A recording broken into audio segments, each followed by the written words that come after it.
할렐루야. 예수님 부활하셨습니다. 약 2000년 전 오늘 죽음을 뚫고 생명의 빛이 인류에게 비춰진 사건이 있었죠. 그것이 곧 그리스도의 부활입니다. 이 부활은요, 다른 종교에는 있을 수도 없고 흉내낼 수도 없는 사실이고 진리라는 사실을 기억하시고 부활의 자부심을 가지고 생활하시기를 주님의 크신 이름으로 축복합니다. 기독교에만 있는 것이 부활이고요, 이 부활 속에는 능력이 있음을 믿으시기를 바랍니다. 무덤을 여는 능력이 있습니다. 죄를 이기는 능력이 있습니다. 죽음을 이기는 능력이 있습니다. 마귀를 이기는 능력이 있는 줄로 믿으시기를 바랍니다. 또한 부활의 믿음이 있는 사람은 죄를 이기고 정욕을 이기고 또한 악을 이기는 능력이 있습니다. 그리고 슬픔이 바뀌어서 기쁨이 되는 그 능력을 믿으시기를 바랍니다. 부활을 믿는 성도들은요, 절대로 절망하지 않습니다. 얼굴에 낙심하는 빛이 없습니다. 어려운 가운데서도 빛이 나고 어려운 가운데서도 하늘의 소망을 바라보는 그런 성도이기를 주님의 크신 이름으로 축복합니다. 그런데요, 이 좋은 그리스도의 부활을 의심하는 사람이 오늘날 적지 않습니다. 믿지 않는 사람 다 그러리라 생각하지만 교회 안에 있는 사람들조차도 부활을 믿지 않는 사람 상당히 많습니다. 특히나 신학자들 중에서도 있는데요, 독일의 자유주의 신학자 불트만이라는 사람은 실증주의적으로 죽은 사람이 살아난 적이 없기 때문에 믿지는 못하겠고, 그러나 부활의 교리는 폐기시키지는 못해서 하는 말이 예수 그리스도가 육신적으로 부활 안 해도 된다. 왜냐하면 모든 성도들이 마음속에 부활했기 때문이다. 교묘하게 말장난을 싹 해놨습니다. 결국은 부활을 안 믿는다는 거죠. 그 사람이 신학 박사고요, 세계적으로 유명한 사람입니다. 왜 부활을 의심하겠습니까? 그 이유는 간단합니다. 예수님께서 시간선상 역사 속에서 부활하지 못했기 때문이 아니고 부활을 믿지 못해서 그런 거지요. 왜 예수님 이 좋은 부활을 믿지 못할까요? 궁극적으로 한 가지입니다. 말씀을 믿지 않기 때문에 부활조차 못 믿는 것입니다. 사랑하는 성도 여러분, 이 기독교는 말씀 위에 서 있는 종교라는 사실을 기억하시기를 바랍니다.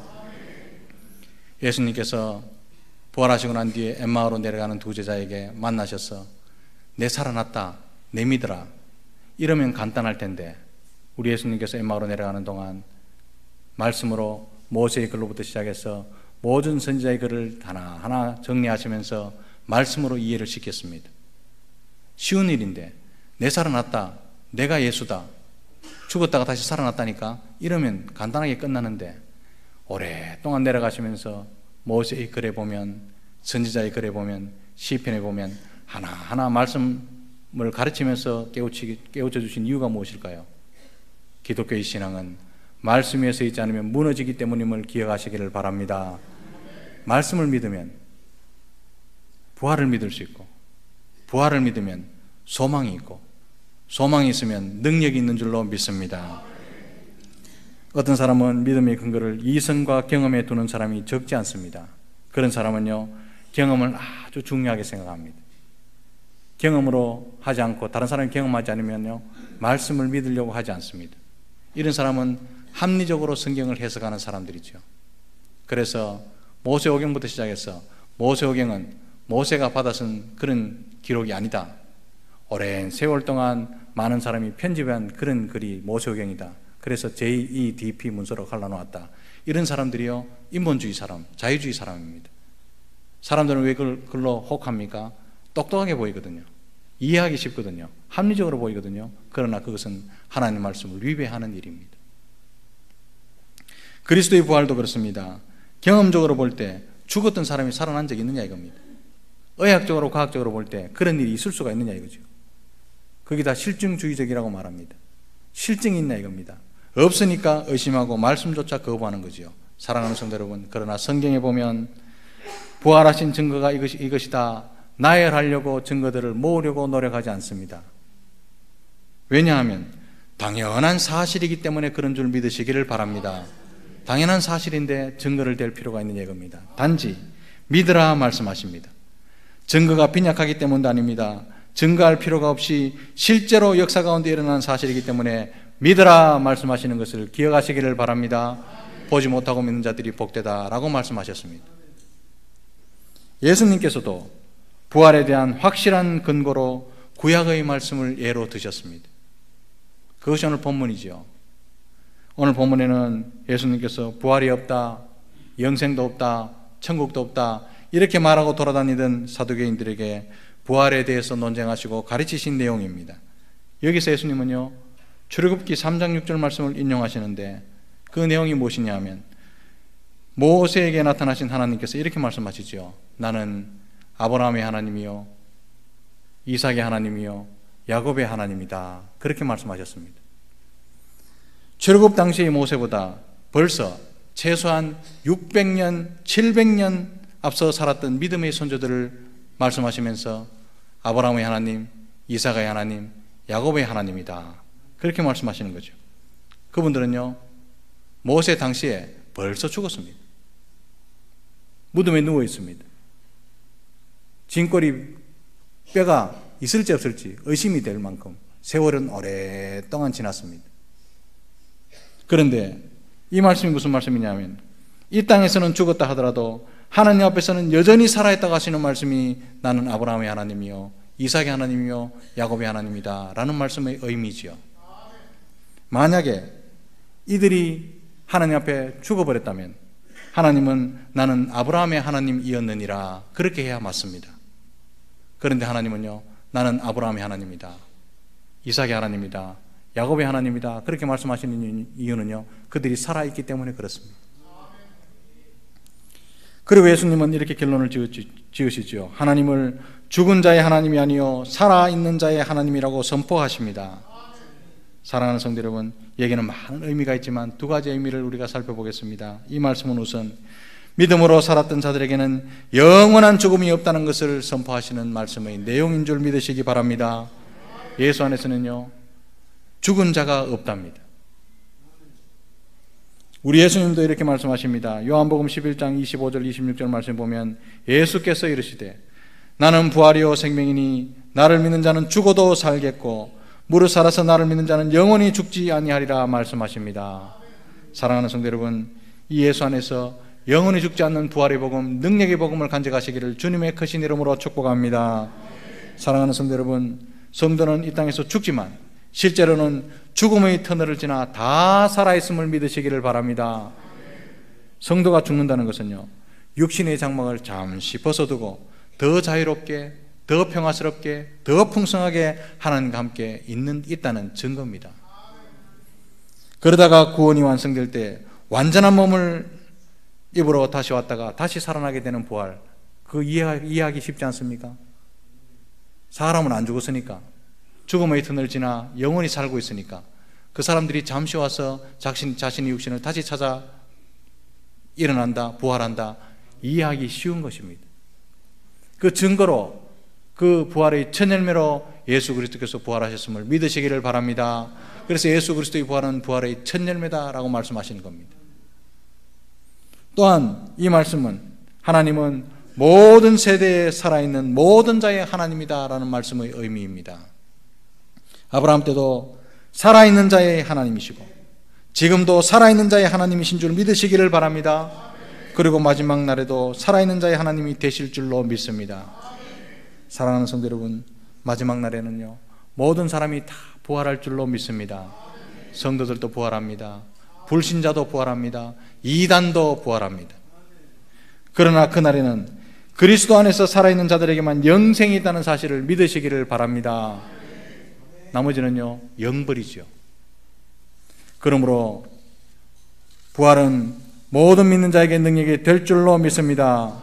부활은 연약한 자들에게, 특히나 고난을 당하는 자에게 인내의 능력이 될 줄로 믿으시기를 바랍니다.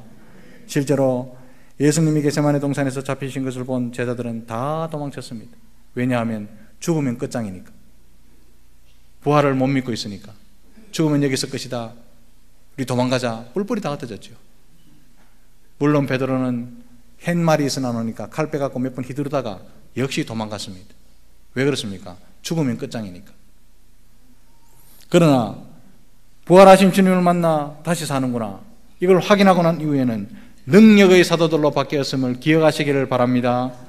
의심이 가득한 도마도 믿음의 용사로 변화되었음을 기억하시기를 바랍니다.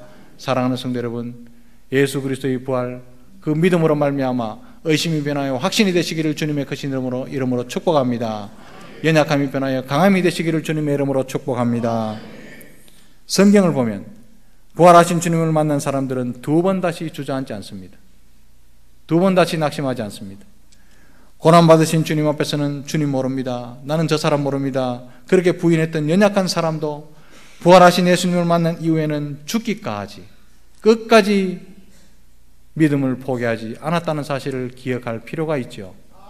사랑하는 성도 여러분, 주님의 부활을 믿는 자는 절대로 절망하지 않습니다. 죽어도 다시 사는 부활을 믿는 자에게는 죽음과 같은 절망이 없다는 사실을 믿으시기를 바랍니다. 살아있는 자의 하나님을 믿는 성도는 오늘 있다가 내일 없어질 그런 사소한 것에 목숨 걸지 않고 그것 때문에 꼼수를 부리지 않습니다. 오늘을 참습니다. 오늘을 기다립니다. 왜냐하면 우리 하나님은 살아있는 자의 하나님이기 때문에 그렇습니다. 그래서 절망 가운데도 참을 수 있고요, 소망 가운데 오늘을 견뎌낼 수 있을 줄로 믿으시기를 바랍니다. 사랑하는 성도 여러분, 그리스도의 부활은 약 2000년 전 오늘 유대에서 실제로 일어난 대사건입니다. 개인적으로 그리스도께서 살아나셨는가? 죽은 사람이 살 수 있을까? 그렇게 의심이 되든지 안 되든지, 예수의 부활을 믿든지 안 믿든지 예수님의 부활은 역사적인 사실이라는 것입니다. 더 나아가서 지금도 살아계셔서 우리와 함께 하신다는 것도 사실인 줄 믿으시기를 바랍니다. 이게 없다면요, 기독교는 가장 연약한 종교지요. 기독교가 죽는 것으로 끝나는 것이라면 세상에서 가장 힘없는 종교로 분류되고 가장 연약한 종교로 분류될 것입니다. 그러나 사랑하는 성도 여러분, 역전승시키시는 하나님, 역전승의 명수이신 하나님께서 그리스도를 부활시키셔서 지금도 우리와 함께 하시기 때문에 가장 강한 신앙이 되고도 남는다는 사실을 믿으시기 바랍니다. 사랑하는 성도 여러분, 우리 가운데 어려운 현실 때문에 낙심하고 계시는 분이 이 가운데 있습니까? 살아있는 자의 하나님, 예수님을 다시 살리신 하나님을 바라보시기를 주님의 이름으로 축복합니다. 그리고 부활하셔서 지금도 우리 가운데 계신 예수님을 믿으시기를 주님의 이름으로 축복합니다. 살아있는 자의 하나님은 우리의 필요를 가장 잘 알고 계시고, 부활하신 주님은 삶의 현장에서 우리에게 가장 필요한 정답이 무엇인지 알고 그 정답을 들고 우리를 만나 주실 줄로 믿습니다. 아직 낙심과 절망의 무덤 앞에서 서성이는 분이 있다면 부활하신 예수님 앞으로 나오시기를 주님의 이름으로 축복합니다. 안타깝게도 오늘날 이 한국교회의 모습은, 왕성했던 한국교회의 모습은 부활하신 예수님, 기쁨의 부활, 이것과는 점점 거리가 멀어져 가는 것 같아서 너무나 안타깝습니다. 이 공동체 속의 교회는 어떻습니까? 여러 가지 현실의 문제로 찌들려서 성도들의 마음속에 진정한 부활의 믿음, 부활의 기쁨이 사라져가고 있다는 것이 안타깝죠. 그러나 사랑하는 성도 여러분, 기억하십시오. 우리가 억눌려 있는 현실의 문제보다 부활하신 예수님의 능력이 훨씬 강하다는 사실을 기억하시고 믿으시기를 주님의 이름으로 축복합니다. 사랑하는 성도 여러분, 살아있는 자의 하나님을 믿는 우리는 결코 부활의 기쁨을 빼앗기지 말아야 할 것입니다. 살아있는 자의 하나님, 부활의 주님께서 지금 나와 함께 하시는데 무엇이 두렵고 무엇을 걱정할 필요가 있겠습니까? 이제부터 부활하신 예수님과 더불어 기쁘게 사시는 저와 여러분들의 인생이 되시기를 주님의 크신 이름으로 축복합니다. 기도하겠습니다. 하나님 우리 아버지, 은혜를 감사합니다. 오늘 부활